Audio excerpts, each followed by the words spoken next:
गुरु ब्रह्म महिमा अलेख शरण। नमस्कार दर्शक वृंद, आपण मानंकु आजिर राशिफल कार्यक्रम रे मु एस कुमार स्वागत जनाउछि। प्रतिदिन निजर राशिफल जानिबा पई गुरुकृपा यूट्यूब चैनल को सब्सक्राइब करंतु और पाखरे थिबा बेल आइकन को प्रेस करी ऑल नोटिफिकेशन ऑन करी दियंतु, जहा फल रे आमे जेते बेले वीडियो अपलोड करिवो प्रथमे आपण वीडियो देखि पारिबे। आमर यही वीडियो रे आपण संपूर्ण पंचांग सहित मेष ठारू मीन पर्यंत 12 गोटी राशिर राशिफल विषय रे जानि पारिबे। वीडियो को दयाकरी शेष पर्यंत देखंतु। वीडियोटी भल लागिथिले वीडियो को लाइक करंतु एवं आपणक प्रियजन पाखु शेयर करी जणांतु।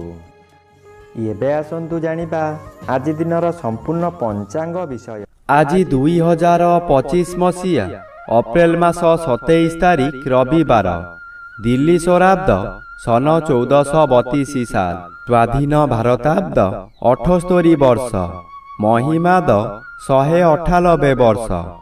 उत्कल गजपति श्री श्री गजपति दिव्यसिंहदेव महाराजांकर 68 अंक।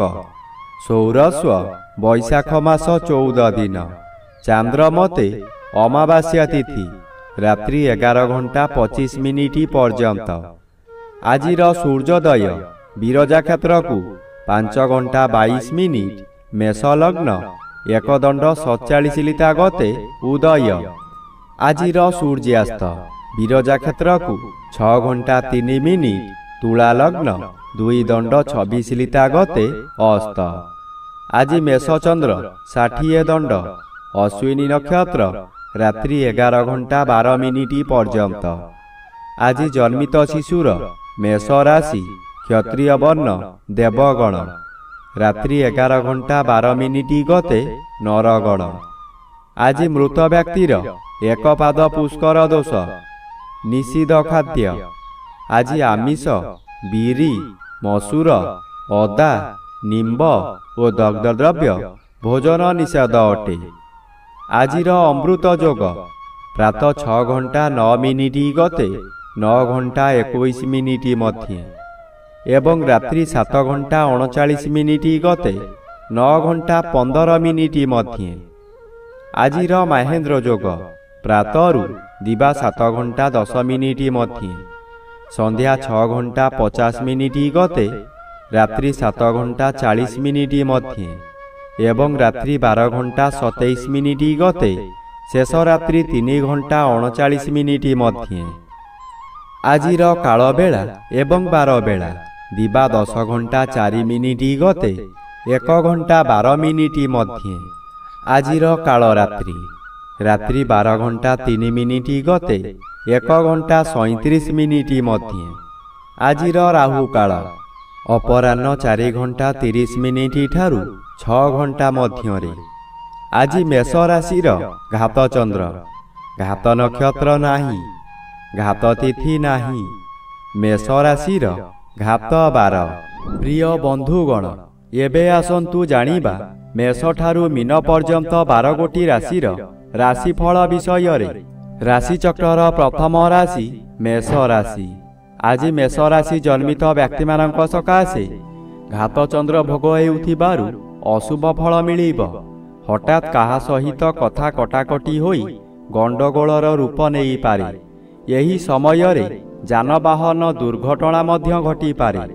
रास्ता रे जीवा समय रे किंबा जानवाहन चलाइबा समय रे सतर्कता जरूरी। परिवार मध्य रे प्रायतः समस्ते शत्रु पालटी जिबे। आपण जेते भल कथा कुहंतु सेमाने उल्टा बुझिबे। आपणको कथावार्ता गुड़िक गुली परि हेब। आपणकर मथा विचलित हेब। एबे आसंतु जानिबा राशिचक्रर द्वितीय राशि वृष राशि विषय रे। आज वृष राशि जन्मित व्यक्ति मानक सकाशे द्वादश स्थान रे उभय रवि और चंद्र गोचर करुछंती। अशुभ फल मिलिब। मन मध्य दुश्चिंता बढ़ी जीव। आपण जहा भी करंतु ତହିଁରେ ଖର୍ଚ୍ଚ ବ୍ୟତୀତ ଲାଭର ପ୍ରଶ୍ନ ଉଠୁନାହିଁ। ଏହି ଦ୍ୱାଦଶ ଚନ୍ଦ୍ରରେ ଅତିରିକ୍ତ ବ୍ୟୟଭାର ବଢ଼ିଯିବ। ଆପଣ ହତାଶ ହୋଇଯିବେ। ସୁଖ ସନ୍ଧାନରେ ବିଭିନ୍ନ ସ୍ଥାନକୁ ଯାତ୍ରା କରିବେ। ଶରୀର ଅସୁସ୍ଥ ହେବ। ବନ୍ଧୁବାନ୍ଧବ ଅଶାନ୍ତି ହେବେ। ସାମାନ୍ୟ କଥାରେ ଅତ୍ୟଧିକ କ୍ରୋଧ ଦ୍ୱାରା ନିଜକୁ ନିଜେ ଦଣ୍ଡ ଦେବେ। ଏବେ ଆସନ୍ତୁ ଜାଣିବା ରାଶିଚକ୍ରର ତୃତୀୟ ରାଶି ମିଥୁନ ରାଶି ବିଷୟରେ। ଆଜି ମିଥୁନ ରାଶି ଜନ୍ମିତ ବ୍ୟକ୍ତିମାନଙ୍କ ସକାଶେ ଏକାଦଶ ସ୍ଥାନରେ ଉଭୟ ରବି ଓ ଚନ୍ଦ୍ର ଗୋଚର କରୁଛନ୍ତି। ଆପଣଙ୍କୁ ରାଜଯୋଗ ଫଳ ମିଳିବ। ଆପଣ ବହୁ ଦିନରୁ ଯେଉଁ କାର୍ଯ୍ୟ ସକାଶେ ଅପେକ୍ଷା କରିଥିଲେ ତାହା ଏହି ସମୟରେ ନିଶ୍ଚୟ ପୂରଣ ହେବ। କୌଣସି ଅଫିସରଙ୍କ ସାକ୍ଷାତ ପାଉନଥିଲେ, ଏବେ ତାଙ୍କ ସହିତ ସାକ୍ଷାତ ହେବ। ତାଙ୍କ ସହଯୋଗରେ ଆପଣ ବହୁ ନୂତନ କାମ ପାଇ ଉପକୃତ ହେବେ। ନୂତନ ଅଳଙ୍କାର ବ୍ୟବହାର କରିବେ। ପରିବାର ଆପଣଙ୍କୁ ସପୋର୍ଟ କରିବ। ଏବେ ଆସନ୍ତୁ ଜାଣିବା ରାଶିଚକ୍ରର ଚତୁର୍ଥ ରାଶି କର୍କଟ ରାଶି ବିଷୟରେ। ଆଜି କର୍କଟ ରାଶି ଜନ୍ମିତ ବ୍ୟକ୍ତିମାନଙ୍କ ସକାଶେ ଦଶମ ଚନ୍ଦ୍ର ଶୁଭ ଓ ଦଶମ ସ୍ଥାନରେ ରବି ମଧ୍ୟ ଗୋଚର କରୁଛନ୍ତି ଶୁଭ ଫଳ ପ୍ରଦାନ କରିବେ। ଦଶମ ସ୍ଥାନ କର୍ମସ୍ଥାନ। ଯେଉଁମାନେ ଚାକିରି କରୁଛନ୍ତି ସେମାନେ ଏହି ସମୟରେ ଉଚ୍ଚ ପଦାଧିଙ୍କର ଠାରୁ ସମ୍ମାନ ପାଇବେ। ବେତନ ବୃଦ୍ଧି ହେବାର ଯଥେଷ୍ଟ ସମ୍ଭାବନା ଅଛି। ବହୁ ବଡ଼ ବଡ଼ କାମ ହାତକୁ ନେଇ ସଫଳତାର ଶୀର୍ଷରେ ପହଞ୍ଚି ପାରିବେ। ଆପଣଙ୍କ କାମ କରିବାର ଶୈଳୀକୁ ଅନ୍ୟମାନେ ଅନୁକରଣ କରି ନିଜେ କରିବାକୁ ଚେଷ୍ଟା କରିବେ। ଏବେ ଆସନ୍ତୁ ଜାଣିବା ରାଶିଚକ୍ରର ପଞ୍ଚମ ରାଶି ସିଂହ ରାଶି ବିଷୟରେ। ଆଜି ସିଂହ ରାଶି ଜନ୍ମିତ ବ୍ୟକ୍ତିମାନଙ୍କ ସକାଶେ ନବମ ସ୍ଥାନରେ ରବି ଓ ଚନ୍ଦ୍ର ଗୋଚର କରୁଛନ୍ତି। ଉଭୟ ରବି ଓ ଚନ୍ଦ୍ର ଅନ୍ୟ ଗ୍ରହ ଦ୍ୱାରା ବାଧା ପାଉଥିବାରୁ ଅଶୁଭ ଫଳ ମିଳିବ ନାହିଁ। ଆପଣ ଯେଉଁ କାର୍ଯ୍ୟ କରିବାକୁ ଚାହିଁବେ ତହିଁରେ ସଫଳତା ମିଳିବ। ବିଶେଷ କରି ଏହି ସମୟରେ ଜନମଙ୍ଗଳ କାର୍ଯ୍ୟକ୍ରମରେ ଯୋଗ ଦେଇପାରନ୍ତି। ଜନହିତକର କାର୍ଯ୍ୟ କରି ଉଚ୍ଚ ପ୍ରଶଂସା ପାଇବେ। ଚତୁର୍ଦିଗରୁ ସମ୍ମାନ ମିଳିବ। ଖୁସିରେ ଦିନ କାଟିବେ। ଏହି ସମୟରେ ଭାଗ୍ୟରେ ପରିବର୍ତ୍ତନ ହୋଇଯିବ। ଏବେ ଆସନ୍ତୁ ଜାଣିବା ରାଶିଚକ୍ରର ଷଷ୍ଠ ରାଶି କନ୍ୟା ରାଶି ବିଷୟରେ। ଆଜି କନ୍ୟା ରାଶି ଜନ୍ମିତ ବ୍ୟକ୍ତିମାନଙ୍କ ସକାଶେ ଅଷ୍ଟମ ସ୍ଥାନରେ ଚନ୍ଦ୍ର ଗୋଚର କରୁଛନ୍ତି। ଅତି ଅଶୁଭ ଫଳ ମିଳିବ। ଏହି ସମୟରେ ଆପଣ ଯେଉଁ ସ୍ଥାନକୁ ଯିବେ ସେଠାରେ କଳହ ହେବ। ବିଭିନ୍ନ ପ୍ରକାର କ୍ଷତି ହୋଇ ଆପଣଙ୍କ ମଥା ବିଚଳିତ ହୋଇଯିବ। ରାସ୍ତାରେ ଯିବା ସମୟରେ ଆପଣ ଅନ୍ୟମନସ୍କ ହୋଇପାରନ୍ତି। ସାବଧାନ ନ ରହିଲେ ଯାନବାହନ ଦୁର୍ଘଟଣାକୁ ଏଡ଼ାଇ ଦେଇ ହେବ ନାହିଁ। ଏହି ସମୟରେ ଆପଣଙ୍କୁ ଗରମ ଜ୍ୱର ମଧ୍ୟ ହୋଇପାରେ। ଏବେ ଆସନ୍ତୁ ଜାଣିବା ରାଶିଚକ୍ରର ସପ୍ତମ ରାଶି ତୁଳା ରାଶି ବିଷୟରେ। ଆଜି ତୁଳା ରାଶି ଜନ୍ମିତ ବ୍ୟକ୍ତିମାନଙ୍କ ସକାଶେ ସପ୍ତମ ସ୍ଥାନରେ ଚନ୍ଦ୍ର ଗୋଚର କରୁଛନ୍ତି। ଶୁଭ ଫଳ ପ୍ରଦାନ କରିବେ। ଆପଣଙ୍କ ପରିବାର ମଧ୍ୟରେ ହସ ଖୁସିର ଉତ୍ତମ ବାତାବରଣ ଆସିବ। ଏହି ସମୟରେ ଆପଣଙ୍କ ଜନ୍ମସ୍ଥାନ ଠାରୁ ଦୂରରୁ ଖୁସି ଖବର ମିଳିବ। ଆୟ ବୃଦ୍ଧି ହେବ। ସ୍ୱାମୀ କିମ୍ବା ସ୍ତ୍ରୀ ଜଣେ ଅନ୍ୟ ଜଣଙ୍କୁ ନିବିଡ଼ ଭାବରେ ଭଲ ପାଇବେ। ଯାହା ବ୍ୟବସାୟ କରୁଛନ୍ତି ତହିଁରେ ଆଶାଠାରୁ ଅଧିକ ଆୟ ହେବ। ଭବିଷ୍ୟତ ସକାଶେ ସଞ୍ଚୟ ହେବ। ଏବେ ଆସନ୍ତୁ ଜାଣିବା ରାଶିଚକ୍ରର ଅଷ୍ଟମ ରାଶି ବିଛା ରାଶି ବିଷୟରେ। ଆଜି ବିଛା ରାଶି ଜନ୍ମିତ ବ୍ୟକ୍ତିମାନଙ୍କ ସକାଶେ ଷଷ୍ଠ ସ୍ଥାନରେ ଉଭୟ ରବି ଓ ଚନ୍ଦ୍ର ଗୋଚର କରୁଥିବାରୁ ଶୁଭ ଫଳ ମିଳିବ। ଆପଣଙ୍କ ପରିବାର ମଧ୍ୟରେ ହସ ଖୁସିର ଉତ୍ତମ ବାତାବରଣ ଖେଳିଯିବ। ବିଗତ ଦିନମାନଙ୍କରେ ଆପଣ ପ୍ରତ୍ୟେକ କାର୍ଯ୍ୟରେ ଫେଲ୍ ମାରିଥିଲେ। ଏବେ ଯେଉଁ କାର୍ଯ୍ୟ କରିବାକୁ ଆଗ୍ରହ ପ୍ରକାଶ କରିବେ ତହିଁରେ ସଫଳତା ନିଶ୍ଚୟ ମିଳିବ। ଷଷ୍ଠ ଚନ୍ଦ୍ର ଆର୍ଥିକ ଦୃଷ୍ଟିରେ ଉନ୍ନତି ଆଣେ। ଆପଣ ଯେଉଁ ବ୍ୟବସାୟ କରୁଛନ୍ତି ତହିଁରେ ଆଶାଠାରୁ ଅଧିକ ଆୟ କରିବେ। ଏବେ ଆସନ୍ତୁ ଜାଣିବା ରାଶିଚକ୍ରର ନବମ ରାଶି ଧନୁ ରାଶି ବିଷୟରେ।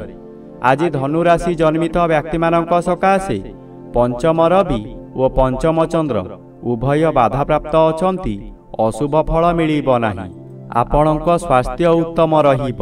ପୂର୍ବରୁ ଯେଉଁମାନେ ହଇରାଣ ହରକତ କରୁଥିଲେ ଏବେ ଆପଣ ଶାନ୍ତିରେ ରହିପାରିବେ। ପଞ୍ଚମ ଗୃହ ଜ୍ଞାନ ଗୃହ ହୋଇଥିବାରୁ ଆପଣଙ୍କ ବିଭିନ୍ନ ଜ୍ଞାନ ବୃଦ୍ଧି ହେବ।